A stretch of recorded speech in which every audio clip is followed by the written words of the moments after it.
வரலாறாகி cinema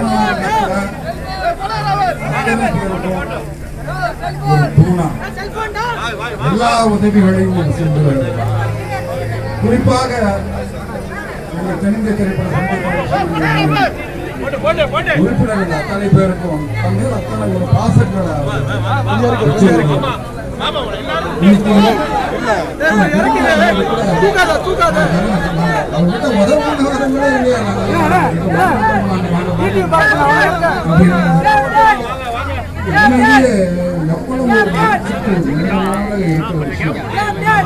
ஒருத்தர் வரும்போதே தெரியும் எதுக்காக வராங்க. அதான் சொல்லுவாங்க, மௌனத்தை மொழிபெயர்க்க தெரிந்தவர்களால் மட்டுமே மக்களின் இதயத்தை திறக்க முடியும். அதை நல்லா தெரிந்து வச்சவர் அவர் வரும்போது என்ன பிரச்சனை அப்படின்ற கேள்வி இந்த பிரச்சனையே தான் வந்திருக்க. கல்யாணம் தெரியும், இந்த அதாவது அவருக்கு என்ன வீட்டுல பிரச்சனை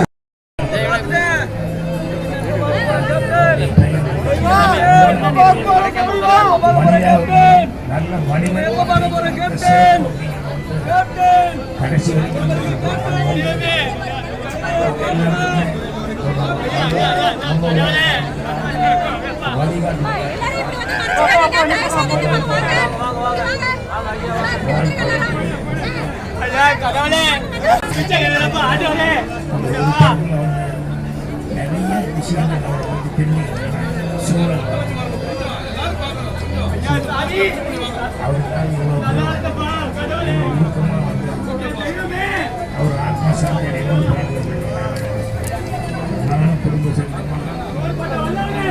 அவர் ஆத்மசாந்தி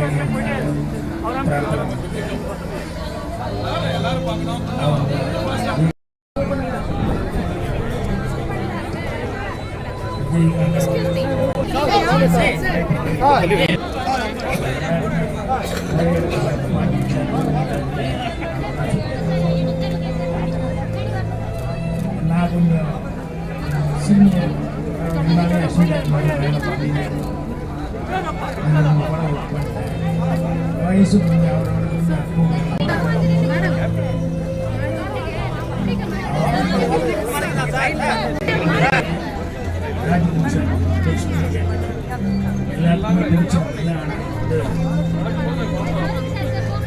ஏற்கனவே எங்க டிரைவர் ராஜேஷ் பிக்ஸ் பண்ணி வார்த்தை கொடுத்துருக்காங்க.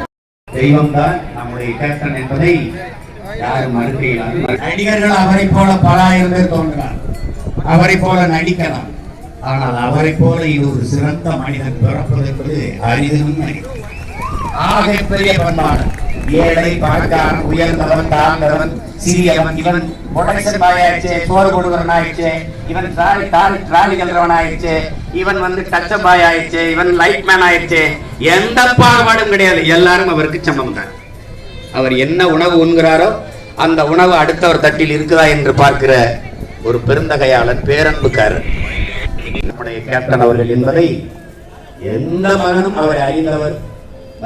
இவ்வளவு பேரும் அவருடைய ரசிகர்கள் அல்ல, ஆனால் அவர் நல்லவர் நல்லவர் நல்லவர் என்ற செய்தி பரவி பரவி பரவி பரவி மக்களின் மனதில்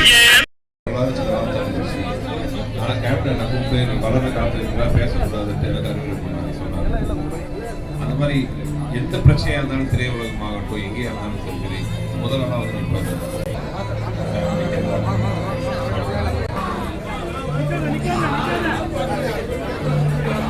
மரணம். நன்றி. அடுத்ததாக திரு ஸ்ரீகாந்த் அவர்கள் தலைவர் கேப்டனை பற்றி சில நினைவுகள். மக்களின், அதாவது வெறும் தமிழக மக்கள் சாப்பிட்டீங்களா என்றதான் முதல்ல கேள்வி. சோப்புடாம வச்சதே கிடையாது. யாருனால்தான் நான் ஒரு வாட்டி மீறி போராடிட்டு இருக்கும்போது அவர் ஷூட்டிங்கை பக்கத்தில் வச்சுட்டு, ஏன்னா இந்த சினிமாக்காக உழைச்சிருக்காரு. இன்னைக்கு கடல்ல இருக்கு, அன்னைக்கு கடல்ல இருந்து மீண்டும் எடுத்துட்டு வந்தார். ஏதோ எல்லாரும் பெரிய பெரிய டிகிரி சம்பாதிக்கணும்னு அவசியம் இல்லை. அவரோட புத்திசாலித்தனத்துல, அவரோட உழைப்புல எல்லாரையும் ஒன்று சேர்த்து இந்த நடிகர் சங்கத்துக்கு அடையாளத்தை ஏற்படுத்தினாரு. கடல்ல இருந்து எடுத்துட்டு வந்தாரு. இழந்து தாங்குண்ணா துயரத்தில் அந்த காம்பவுண்டுக்குள்ள இந்த சங்கத்தோட சிலையோ இல்ல ஏதாச்சும் சொல்ற மாதிரி ஏதாச்சும் ஒண்ணு வரணும். அதுதான் இந்த சந்தோஷம். இந்த நடிகர் சங்கம் காப்பாத்தினார் மீட்னார் சொல்றாரு பாருங்க. அத உண்மையா அந்த நடிகர் சங்கம் என்னுடைய கோரிக்கையா எடுத்துக்கிறேன். அந்த நடிகர் சங்கம் வளாகத்துக்குள்ள பெருசா ஏதோ ஒரு சிலையோ ஏதோ ஒரு ஹாலோ ஏதோ இவர் பேர்ல இருக்கணும். அது என்னோட ஆசை. இந்த நடிகர் சங்கம் சார்பா இந்த நடிகர் சங்கம் மீச ராஜேந்திரன் கூடயே இருக்காரு பாருங்க. அவரை பார்க்கும் போது அண்ணன் ராஜேந்திரன் பார்க்கும் போது விஜயகாந்தன் ஞாபகம் தான் வரும்.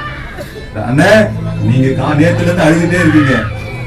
அது எல்லார் மனசுல இருக்காரு. இந்த அழகு எங்கேயும் விட்டு போக மாட்டாரு. நீங்க அண்ணன் கூடயே இருப்பீங்க. இந்த கட்சிக்காக அண்ணி கூடயும் பிள்ளைகள் கூடயும் சந்தோஷமா இருங்க.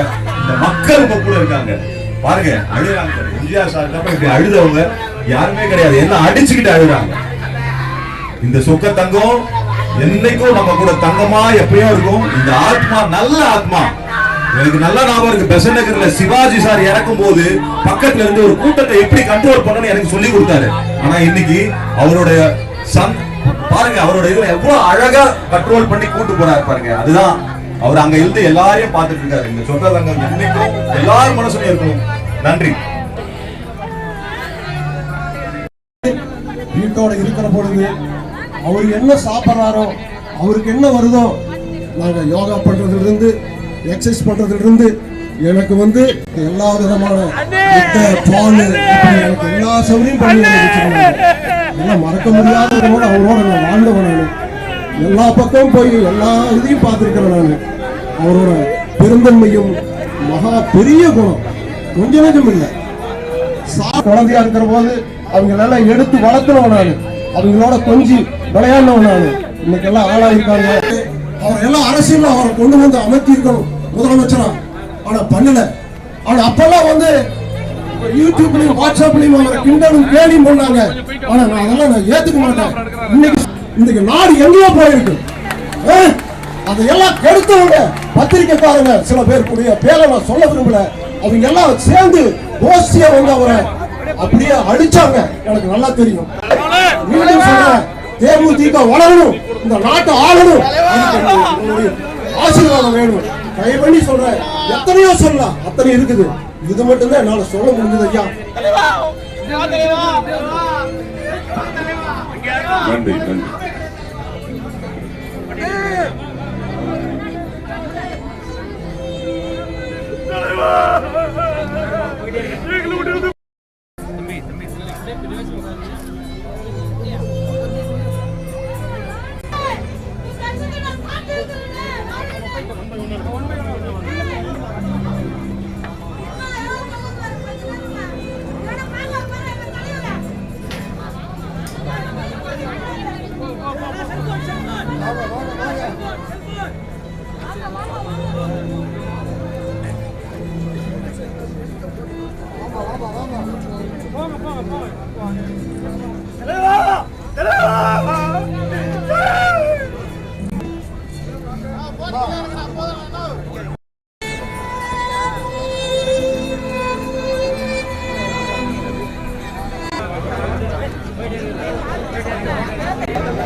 இழந்து தாங்குண்ணா துயரத்தில் இப்படிப்பட்ட ஒரு மகத்தான மனிதன் மகனை நாம் இழந்திருக்கிறோம். துயரம் நம்மை ஆட்டி படைக்கிறது.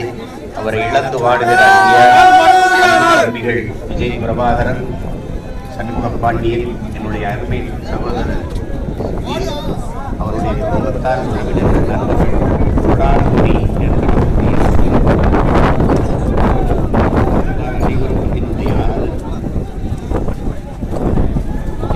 நெஞ்சம் நிறைந்த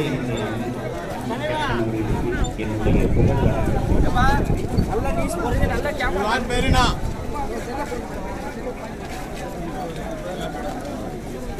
நன்றி அண்ணன் சீமான் அவர்கள்.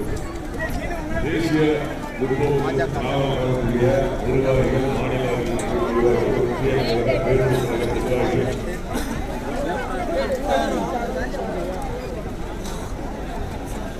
அனைவருக்கும் ஒரு